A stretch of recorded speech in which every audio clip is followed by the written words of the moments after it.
انت انا ويري إن تهين ذات شرف الله صوماليا شرفية شيء وحيد لي الله أعلم من جمال بشري شلون يكون الحوينه وصوت المحولاش مركز مليون بسوق اليوم ولا شيء هذا المحولها هذا الكاس محولها صوماليا ما كلا بحد ذاتكي اللي احنا نكون كلها وقرأك الروحيين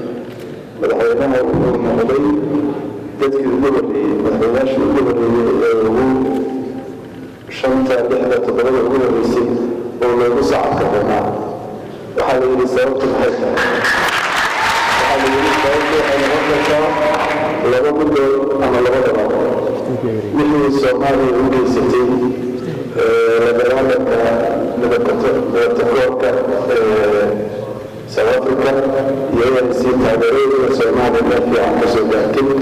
laakiin dadka xusuusta kuwaas waa la dugay tawaar marka dadka Soomaaliyeed taariikhda ay leeyihiin sida quruxda badan ee ugu fadhiyaan dadka Soomaaliyeed iyo sabab nooca sharaf ay leeyihiin